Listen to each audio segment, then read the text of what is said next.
আসসালামু আলাইকুম রহমতুল্লাহি ওবরকাতুহু। সম্মানিত দর্শক, গত কয়েকদিনে দুটো খবর আন্তর্জাতিক অঙ্গনে বেশ সাড়া ফেলেছে। একটি খবর হলো বিশ্বের অন্যতম বিতর্কিত একটি রাষ্ট্র উগান্ডা।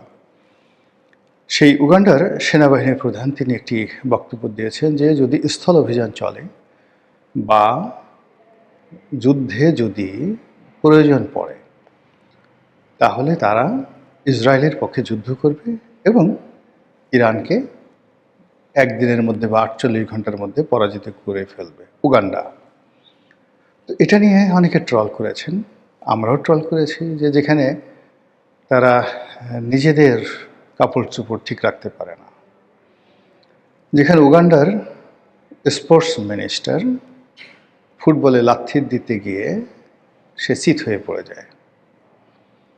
এবং উগান্ডা বলতেই আমরা এখন একটি রাষ্ট্রকে বুঝাই যে রাষ্ট্র ব্যর্থ, হাস্যকর, অসভ্য ইত্যাদি ইত্যাদি। ফলে সে রাষ্ট্রের সেনাপ্রধান কি বললেন বা বললেন না এগুলো নিয়ে পৃথিবীবাসী কোনো যাকে বলা হয় ট্রল করা ছাড়া কিছুই করার ছিল না। কিন্তু কন্টেম্পোরারি প্রায় একই সময় আরেকটি খবর এসছে, সেটি হলো চেচেন যোদ্ধারা, চেচেনিয়ার যোদ্ধারা, মানে যোদ্ধা মানে কি পুরো মিলিটারি, তারা বলেছে যে যদি আমেরিকা স্থল যুদ্ধ চালায় ইরানের বিরুদ্ধে, সেখানে সৈন্য পাঠায়, ইসরায়েল যদি সেখানে সৈন্য পাঠায়, তাহলে চেচেন যোদ্ধারা সেখানে যুদ্ধ করতে যাবে।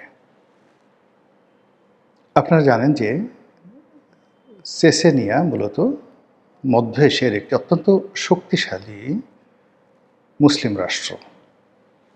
মানে তাদের ধনসম্পদ কি আছে বা না আছে, কিন্তু তাদের আছে দীর্ঘদিন গেরিলা যুদ্ধ করার প্রচণ্ড শক্তি, সাহস এবং অভিজ্ঞতা। তারা সেই সোভিয়েত জমানা থেকে যুদ্ধ করে আসছে। আর এখন চেচেন সরকারের যে প্রধান মিস্টার কাদিরভ, তাকে বলা হয় এই মুহূর্তে পৃথিবীতে যদি মিস্টার ভ্লাদিমির পুতিনের দক্ষিণ হস্ত কেউ থাকেন, আপন মায়ের পেটের ভাই বলে কেউ থাকেন এবং সবচেয়ে বিশ্বস্ত বলে কেউ থাকেন, তিনি হলেন কাদিরভ। আর কাদিরভের যে বাহিনী অর্থাৎ চেচেন বাহিনী, এই বাহিনীকে জনাব ভ্লাদিমির পুতিন ভালোবাসেন নিজের যে বাহিনী অর্থাৎ রাশিয়ান যে আর্মি, সেই আর্মির চাইতে অনেক অনেক বেশি। রাশিয়ান আর্মিতে অনেক লোক তার সাথে বিট্রে করেছে, অনেকে সিআইএর এজেন্ট, অনেকে মোসাদের এজেন্ট।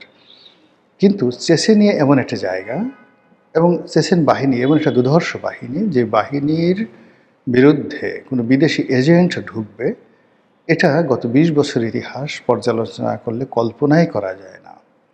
এমনকি ইসরায়েলি মোসাদের মধ্যে ইরানের এজেন্ট থাকতে পারে। কিন্তু চেচেনিয়ার বাহিনীর মধ্যে রাশিয়া বিরোধী বা চেচেনিয়া বিরোধী বা কাদিরভ বিরোধী কোনো শক্তি থাকবে, এটা কল্পনা করা যায় না। এই যে ইউক্রেন এবং রাশিয়া যে যুদ্ধ চলছে, সেই যুদ্ধে মধ্য এশিয়ার যে শক্তিটি আনকন্ডিশনালি রাশিয়ার সঙ্গে আছে, সেটি হলো চেচেন যোদ্ধা এবং তাদের প্রধান কাদিরভ। আর একজন ব্যক্তি আছেন, তিনি হলেন উত্তর কোরিয়ার নেতা কিম। এবং আপনারা জানেন যে এই যে যুদ্ধ চলছে, সেই যুদ্ধে রাশিয়াকে সৈন্য দিয়ে উত্তর কোরিয়া এবং চেচেনরা যেভাবে সহযোগিতা করছে এবং যুদ্ধের ময়দানে রাশিয়ান বাহিনীর যে সফলতা, সেই সফলতার একটা বিরাট অংশীদার হলো উত্তর কোরীয় বাহিনী এবং চেচেন যোদ্ধারা। তো কাজেই সেই চেচেন যোদ্ধারা যখন ইরানে গিয়ে ইরানের পক্ষে যুদ্ধ করতে চাচ্ছে, ইট মিনস তাদের সঙ্গে রাশিয়া আছে, তাদের সঙ্গে চীন আছে, তাদের সঙ্গে রাশিয়া এবং চীনের সর্বাধুনিক প্রযুক্তি আছে, সর্বাধুনিক অস্ত্র আছে, রসদ আছে, গোলা বারুদ আছে, ট্যাঙ্ক আছে, এমনকি আর্টিলারি মানে স্থল বাহিনীর সঙ্গে সঙ্গে শক্তিশালী বিমান বাহিনীও আছে এবং সেটা মুভ করবে সেখানে। এবং এই খবর যখন আন্তর্জাতিক গণমাধ্যমে প্রকাশিত হয়েছে, তখন কিন্তু আমেরিকা নড়ে চড়ে বসেছে। এ কারণে নড়ে চড়ে বসেছে যে গত সেই ১ মাসে যে যুদ্ধের তাদের যে ফলাফল, সেই ফলাফলে এয়ার অ্যাট্যাক মানে আকাশ থেকে আক্রমণ চালিয়ে একটা দেশকে যতটা ক্ষতি করা সম্ভব এটা আসলে করা হয়ে গেছে, ইরানকে করা হয়েছে। কিন্তু এই যুদ্ধে ইরানের কত হাজার মানুষ মারা গেছে, কত লাখ বিল্ডিং ধ্বংস হয়েছে, কটা ক্যান্টনমেন্ট মিশে গেছে, সেনাবাহিনীর অবস্থা কি, কিংবা নৌবাহিনীর অবস্থা কি, বিমান বাহিনীর টোটাল যে তাদের অবস্থা কতটা শেষ হয়ে গেছে, এগুলো বড় বিষয় নয়। বড় বিষয় হলো সেই ধ্বংসস্তূপের মধ্য থেকে যেভাবে একের পর এক আক্রমণ ইরান চালিয়ে যাচ্ছে, এটি পশ্চিমা দুনিয়ায় রীতিমতো বিস্ময় সৃষ্টি করেছে যে তাহলে ইসরায়েল এবং আমেরিকা যে আক্রমণ পরিচালনা করেছে সেই আক্রমণ সম্পর্কে পশ্চিমা মিডিয়া যা বলছে তা কি সত্য নয়? যদি সত্য না হয় বা যদি সত্য হয়, তাহলে হরমুজ প্রণালী কারা নিজেদের দখলে রেখেছে? যদি ইরানের কোনো নৌবাহিনী না থাকে তাহলে এই হরমুজ প্রণালী মানে এতটা সুরক্ষিতভাবে তারা কিভাবে রক্ষা করছে যে সেখানে ইরানের অনুমতি ছাড়া কোনো জাহাজ চলতে সাহস পাচ্ছে না, যেটা গত 50 বছরে কখনো হয়নি, ইতিপূর্বে কখনো হয়নি। একছত্র আধিপত্য। 2 নম্বর হলো যেখানে শুধু কর্তৃত্ব প্রতিষ্ঠা করেনি, এটার মালিকানা এখন ইরান দাবি করছে এবং এই মালিকানা তারা ছাড়বে না। সুয়েজ খাল কিংবা অন্য যে সকল প্রণালী রয়েছে, যে প্রণালীর উপর ধরুন পানামা খাল, এর উপর বিভিন্ন দেশের যে কর্তৃত্ব রয়েছে এবং তারা যেভাবে লেভি আরোপ করে, শুল্ক আরোপ করে, একইভাবে হরমুজ প্রণালীর উপর ইরান যে শুল্ক আরোপ করেছে, এই শুল্ক তারা যদি আদায় করতে পারে তাদের আসলে আর কিচ্ছু করা লাগবে না, তাদের কোনো তেল সম্পদ লাগবে না।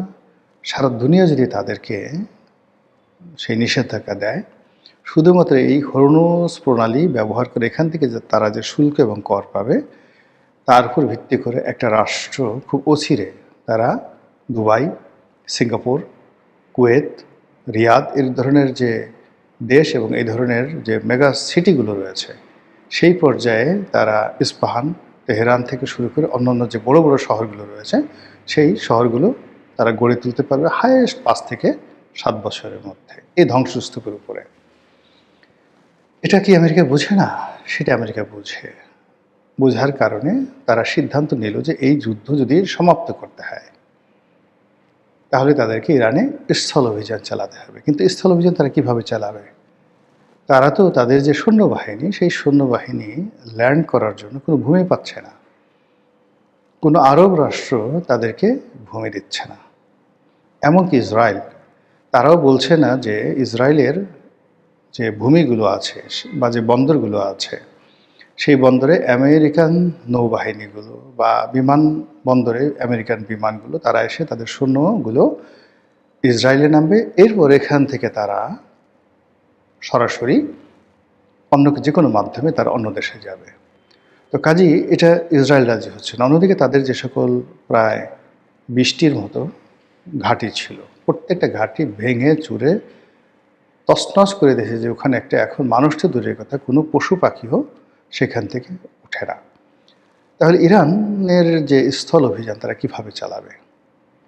এই জন্য আমেরিকা কী করলো, তাদের আর একটা রণতরী পাঠিয়েছে, সেটা হলো বুশ পারমাণবিক সেই শক্তিচালিত।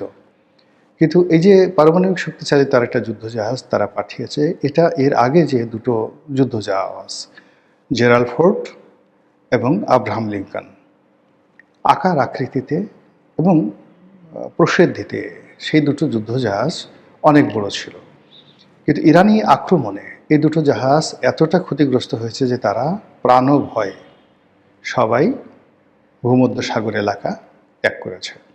এবং এই যুদ্ধজাহাজ দুটি এতটা ক্ষতিগ্রস্ত হয়েছে যে এগুলো আবার আগামীতে কমিশনিং করা যাবে কিনা, অর্থাৎ আবার নামানো যাবে কিনা, এটা নিয়ে সন্দেহ দেখা দিয়েছে এবং আমেরিকার নৌবাহিনীর মনোবল ভেঙে চুরমার হয়ে গেছে। তো সেক্ষেত্রে যদি বুশ নামক যে পরমাণু চালিত যুদ্ধজাহাজ আসে বা এরকম আরও 10টা জাহাজ আসে, তাতে ইরান ভয় পাবে না, বরং আমেরিকার ভয় যে নতুন যে যুদ্ধ জাহাজগুলো পাঠানো হচ্ছে সেই যুদ্ধ জাহাজের পরিণতি আগের আব্রাহাম লিঙ্কন বা জেরাল্ড ফোর্ডের মতো হয় কিনা, এগুলো এক। দ্বিতীয়ত হলো যে ইরানের একটা দ্বীপ আছে, খারক দ্বীপ, যেখানে তেল থেকে শুরু করে সব কিছুর যে পাইপলাইন, ইরানের যে পাইপলাইন, এটা একটা সেন্ট্রাল সুইচ রয়েছে সেখানে। অত্যন্ত কৌশলগতভাবে গুরুত্বপূর্ণ একটি দ্বীপ।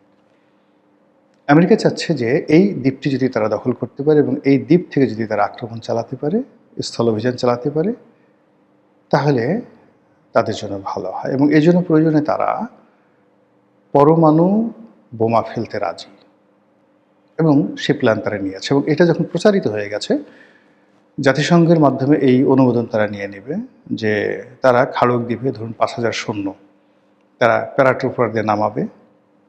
আর সেটার উপরে যখন ইরান আক্রমণ চালাবে এবং এরকম 5-6 হাজার সৈন্য যখন মারা যাবে, তখন আমেরিকাতে একটা আবেগ তৈরি হবে, জাতিসংঘে একটা আবেগ তৈরি হবে এবং সেটা দিয়ে তারা তেহরানে বা সেই ইরানে পারমাণবিক হামলা চালাবে। এবং এই কথা আরও 1-1.5 মাস আগে কিন্তু আমেরিকার ইরানের যারা জেনারেল তারা বলে আসছে। কিন্তু এটা নিয়ে ইরানের কোনো মাথা ব্যথা নেই, কোনো মাথা ব্যথা নেই। তারা বরং চ্যালেঞ্জ জানিয়েছে যে তোমরা পরমাণু বোমা হামলা করো, তোমরা পারলে খাড়ক দ্বীপ অধিকার করো, পারলে স্থল অভিযান চালাও, আমরা বসে আছি, উই আর ইনভাইটিং ইউ।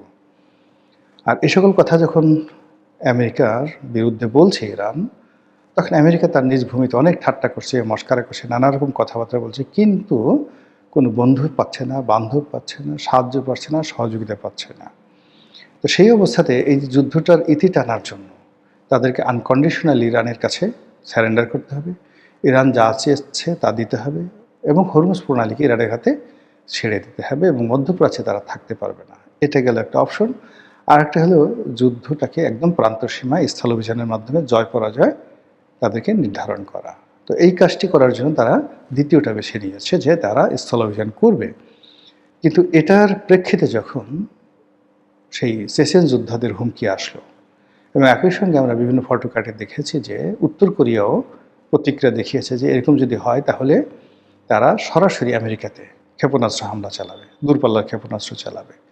ফলে কী হলো, মিস্টার ডোনাল্ড ট্রাম্প বুঝতে পারেন তার ঘুম হারাম হয়ে গেছে এবং এখন আপাতত যা শোনা যাচ্ছে আমেরিকা স্থল অভিযান করবে না। তারা আগামী 2 সপ্তাহের মধ্যে এই যুদ্ধ গুটিয়ে আনার জন্য সকল প্রস্তুতি সম্পন্ন করেছে এবং তারা প্রকাশ্যে বলেছে যে আমরা ন্যাটো একটা কাগজে বাঘ, ন্যাটোর সঙ্গে থাকবো না। ইউরোপ বেইমান, আমাদের কথা শুনেনি। তারা কিভাবে মধ্যপ্রাচ্য থেকে তেল আনবে এটা আমাদের ব্যাপার না। তারা হরমুজ প্রণালী থেকে কিভাবে তেল পাবে এটা তাদের ব্যাপার। আমরা এগুলোর মধ্যে আর বাড়াবাড়ি নেই এবং যারা আমেরিকার বন্ধু তাদেরকে বলছে আমাদের দেশে পর্যাপ্ত তেল আছে, আমাদের মধ্যপ্রাচ্যের তেল দরকার নেই, তোমাদের যাদের তেল দরকার তোমরা আমাদের কাছ থেকে তেল গ্যাস কিনো। বুঝতে পারছেন যে যুদ্ধ কোথায় চলে গেছে। মহান আল্লাহ আমাদের সবাইকে হেদায়েত দান করুন এবং হেফাজত করুন। আসসালামু আলাইকুম ওয়া রাহমাতুল্লাহি ওয়া বারাকাতুহু।